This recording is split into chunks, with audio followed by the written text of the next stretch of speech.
I get the box. First, I want to tell you, I am just so delighted to be here today. Thank you for inviting me. It's been a while since I've been at this congregation, and I am really, really happy to be here. So thank you. It's an almost universal truth. Everybody thinks that they are a good driver. Everybody thinks that they have a wonderful sense of humor. And everybody thinks that they're a good listener. We know otherwise, don't we? Remember learning about communication?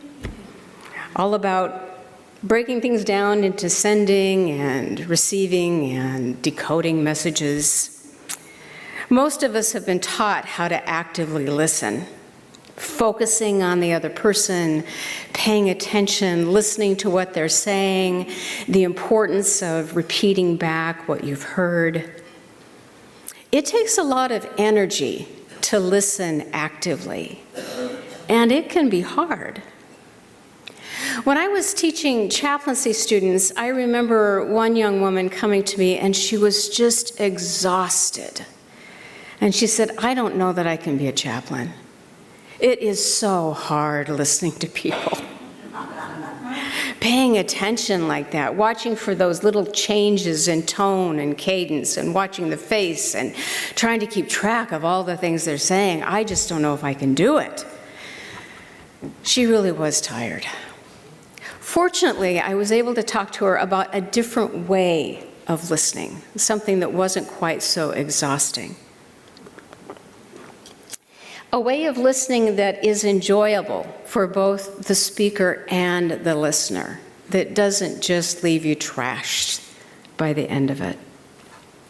I learned about this type of listening when I was working in a drug rehab center, listening to alcoholics and addicts' fifth steps. So at this particular rehab center, they used the AA 12-step model, and we would ask people to write their fourth step, which was to make a searching and fearless moral inventory of themselves. So we gave people some prompts and some writing guides and suggestions, and we would ask them to go and write down the worst parts of themselves. All of their shameful secrets, all of their character traits that they hated, those things that they'd never told anybody else, those very, very awful, awful things. We'd have them go and write them all down. And then we would ask them to do the fifth step. Admitted to God, to ourselves, and to another human being the exact nature of our wrongs. Well, that's the kicker.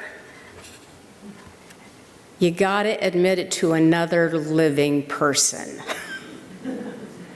Not just to yourself, not just think about it, not just read what you wrote on the paper, but actually tell another living human being. And there is something tremendously healing about giving your most wretched details, your specifics, to somebody else and having them sit in the room and receive them. To not jump up and go running out, to not scream or squirm or gasp, but to just receive what you have to say. And when I think of the religious idea of confession, that's how I understand it. When you give somebody your very worst, and they can just receive it and take it in and accept you as yourself. When I first started receiving these fifth steps, it was taxing. Would usually set aside several hours. I would sit and listen to these people. I'd try to keep track of all the wrongs that they'd done and try to think about what am I going to say when they're finished, because, you know, I have to come up with something wise afterward.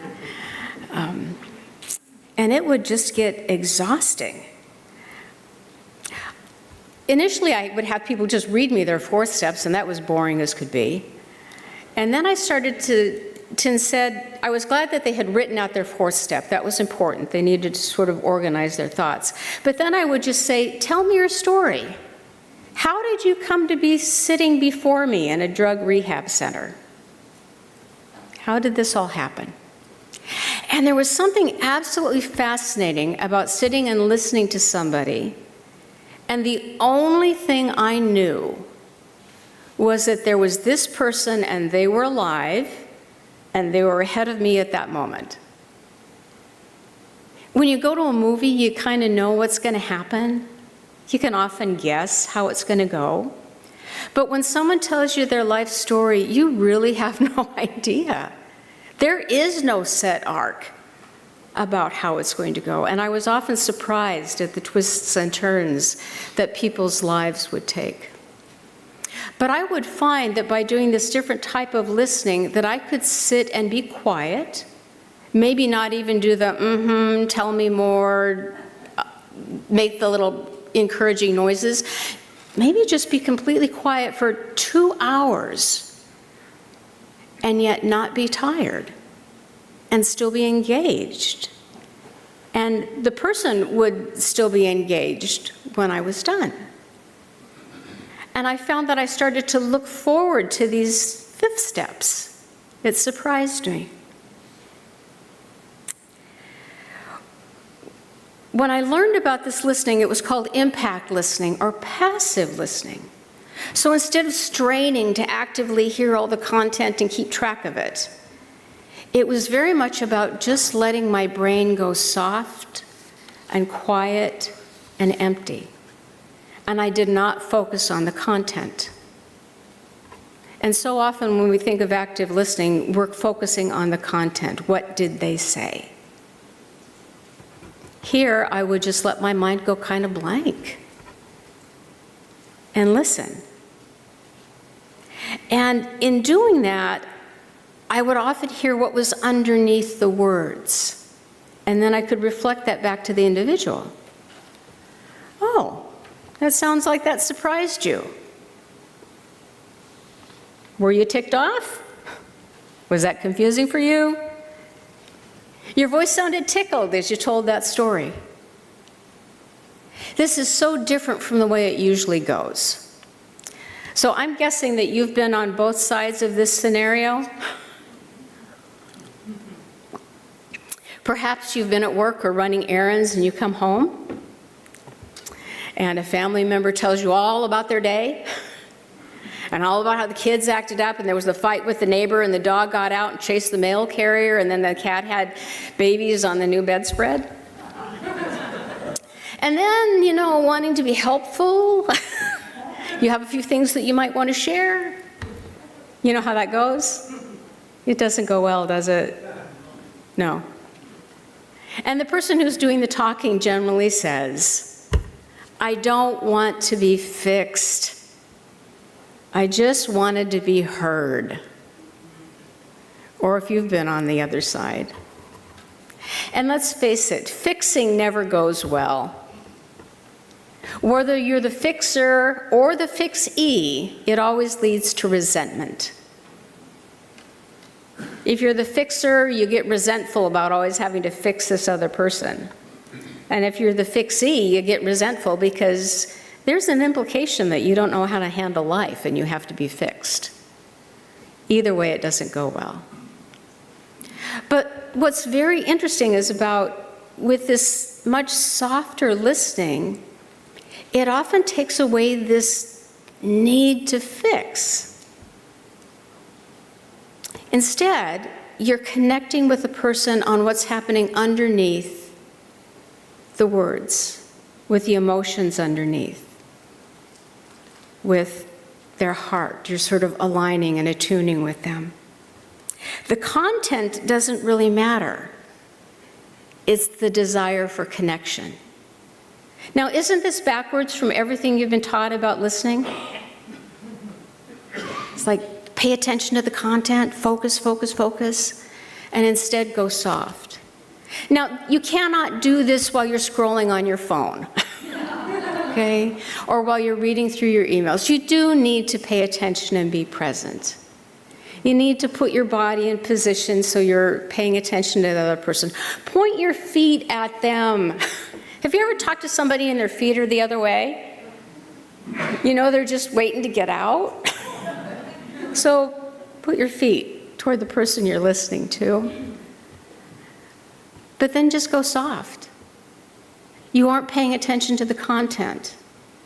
And what's absolutely fascinating about this is that I have discovered that I actually remember more content than when I am striving to remember it. And I've noticed this even when I've been listening to presentations or been in a class. So instead of frantically taking notes, I might go soft, let my mind be easy and quiet. It's even easier if the person is excited or intrigued or passionate about what they're saying. And I just listen. And I take in far more, and I hear what's under the words. I remember a time I was serving as a chaplain on our mental health unit. And this was at our day program, and I had two different women. Someone had said to them, I think you need to talk to the chaplain. And they both had the exact same story. So both of these women were married. They had both promised monogamy to their spouse, and they'd both had an affair. And they had both ended the affair and were trying to move on, but were stuck. And so someone said, talk to the chaplain. So I met with the first woman. And I decided to try this passive listening. And so she's talking about the affair, and she's talking about ending it and what's happening for her. And as I'm listening to her, what I become aware of is that she's grieving. And this is a disenfranchised grief, because you can't share this. You don't get sympathy cards for ending an affair. So she doesn't get any support about this. And she feels like she must be wrong for grieving. And so I get to explain to her that no, she's just very human. That it's okay that she's missing somebody she's enjoyed. She gets to go ahead and grieve, and at the same time recommit to her marriage and see about making that better. But underneath her words was the grief, and that's what needed to be affirmed. And that's what I could hear. Not the content, but what was under it. Well, the next woman comes in. Same story. She'd had an affair.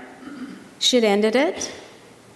But she just felt so stuck. And I thought, well, this is going to be easy. No, that was not it at all. So I'm listening to her, and one of the things that I do as a chaplain is I try to respond to people according to whatever their own belief system is. So this woman happened to be a Christian. And so she believed in God, and she believed that God was forgiving, and she believed that God could forgive anybody, anything. It's just that God couldn't forgive her. Well, we have a name for that. It's called terminal uniqueness.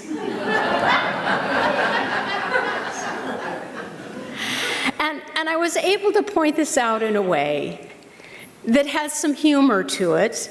It was a little sharp, but she was able to hear it. And she was able to laugh. That somehow her particular misdeed was so huge, bigger than God, that God couldn't even forgive that. But when she realized how very absurd that was, according to her theology, she was able to laugh at that and to start to move on. The content was the same, but underneath was so different. And I don't know if I would have gotten to it if I'd been busy actively listening. I needed to just go soft. And one of the things that's fascinating about this going soft is there's often two responses that we have. One is compassion, and the other is joy. We may have experiences of empathy, we might not. The goal isn't to mimic what the other person is feeling. But when we feel compassion for somebody, we often also tap into feelings of respect and the belief that they'll manage this. We don't have to fix them. We can be compassionate about their situation. Or perhaps they have something happy that they're telling us about, and we can connect to them in a joyful way. So even when I'm hearing something like a fifth step that is not particularly uplifting, I can feel compassion in hearing these stories, even though they are not pleasant stories and it's not holding this person in the very best light. I can have compassion, and I can hear what's underneath. And then I can reflect that back to the person I'm hearing. This passive listening gives us very different experiences. In literature, there's basically 7 different types of stories. I won't go over all of those for you. But think of how different the telling is. The world is full of different stories. Well, as I get older, I hear the same stories a lot. But what's under them is what's so different. And that's the part that I want to connect with. I don't want to connect to the content. I want to connect to what's underneath. Bob's given me permission to share this piece because the first time he's heard me talk about this, he was thrilled. Because my beloved loves me and he wants to fix me. And when I will talk about my day at work and how hard it's been and how tough it is and what idiots these people are, not that I said that out loud, he'll want to say something to make it better. And then when he found out he doesn't have to, he can just go soft, connect with whatever it is that's under the words, and reflect that back to me. Now he has something to do. He doesn't have to reflect the content to me. He doesn't have to give me advice. He doesn't have to help me work it out. Chances are I can do that all by myself. But instead, he can reflect back, wow, that was difficult. Sounds like you're frustrated. Yeah, they are all idiots, whatever it is that we need to say. But it's that connection that I'm looking for. And think about it. If you listen to somebody and you are not connecting with what's going on under the words, what happens? They use more words, don't they? They get louder. They get longer. They keep going. Try an experiment. The next time that you are wanting to get back to your phone or you're wanting to get back to your project and somebody wants to talk to you, see what happens if you go soft and go blank and just let it flow over you and then reflect back to them that connection. Chances are it will be more efficient. It will be faster. But if they can tell you aren't hearing them, they're going to talk more. They're going to keep going. They're going to keep pounding on the door trying to be heard. But if you can let them know that you have connected. Remember teenagers on the phone for hours who said nothing? The whole point was about the connection, wasn't it? It was just about the connecting.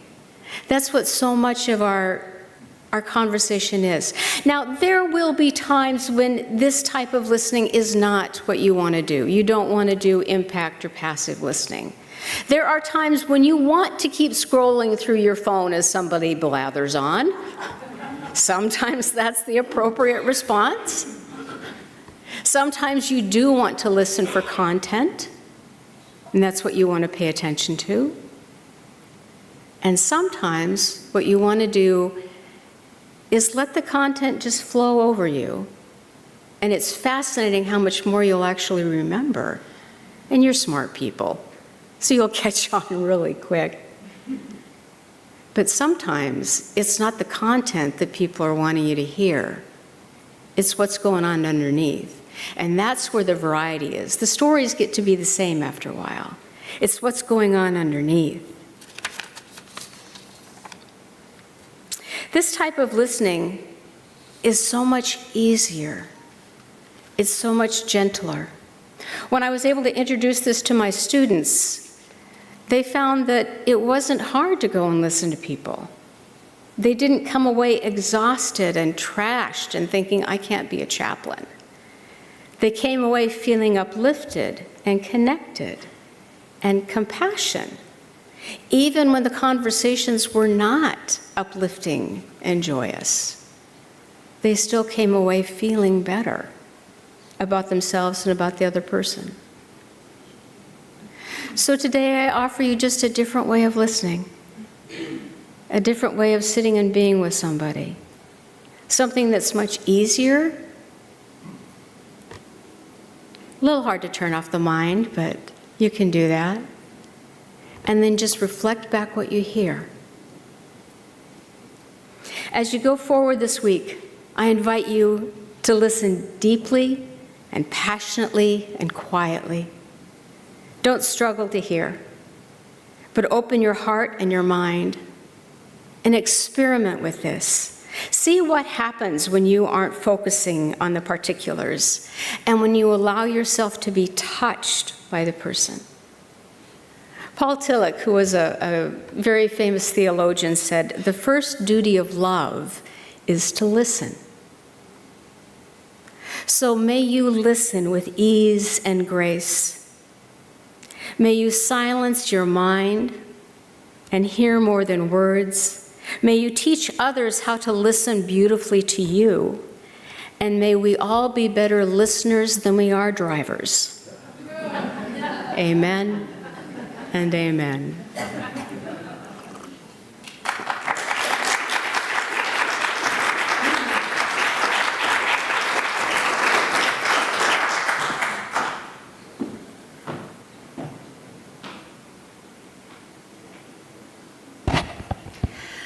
So one of the things I love about our UU theology is that even though I might stand at the big pulpit, I'm not handing down to you what you need to believe. That you are responsible for the search for truth and meaning. And you know so much. So I want to hear from you folks. We have Jane somewhere. There's Jane. Jane is going to run a microphone around. We're going to have just a few minutes for some dialogue. But you folks have experiences with listening and being heard. You folks know some stuff about this. I would love to hear from you.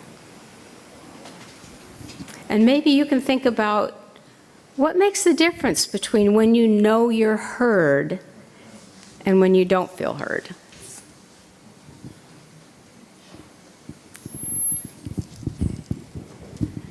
Well, I actually think that what you just posed is a great question. So how would you answer that?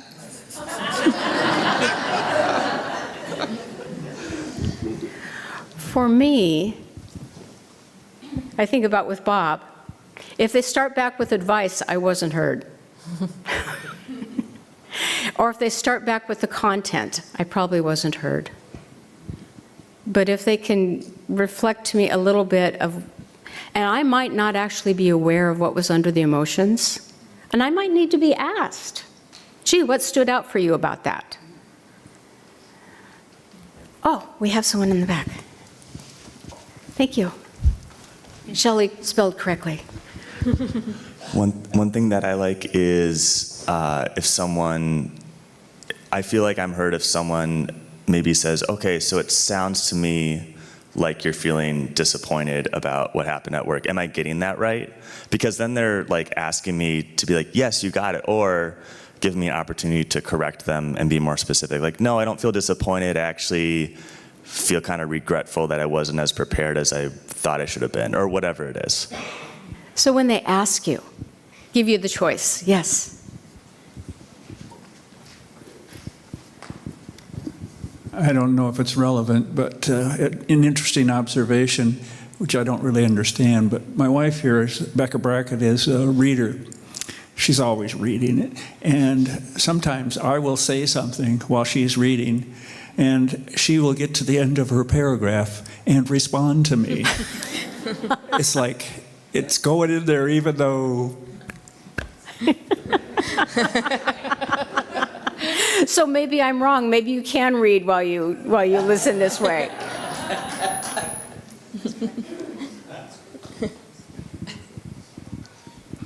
Rebecca, so Perry and I are trying to raise our children radically different from the way that we were raised, which is considering that our children are actually human people with their own thoughts and feelings that they're allowed to have. And so something that we are working really hard to get better at is doing this kind of listening with our children, because it's so easy to think, I know what's wrong, I see this meltdown, I've seen it before, can we just do the thing?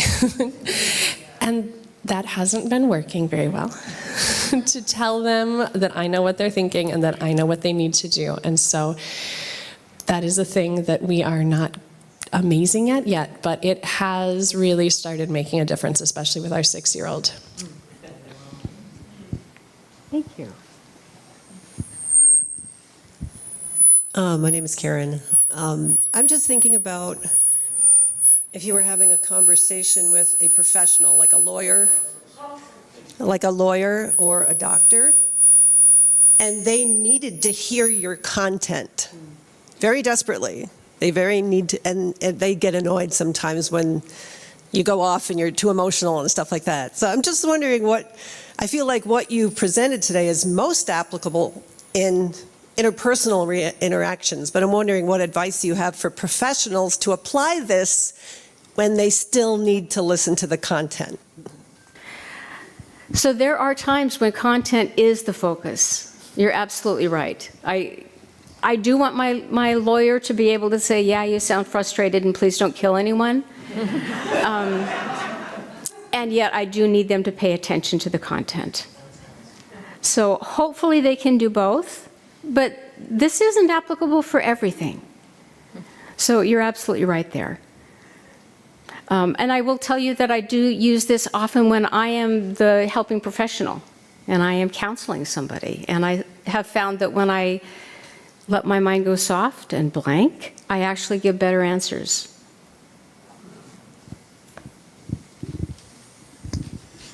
Hi, my name is Rick, and I heard a quote several times recently. It said, I lost it here. We will work to repair harm and damage to relationships. I'd like to see that happening here. And we also have a right relations policy, and I'd like to see us following that more appropriately. Thank you.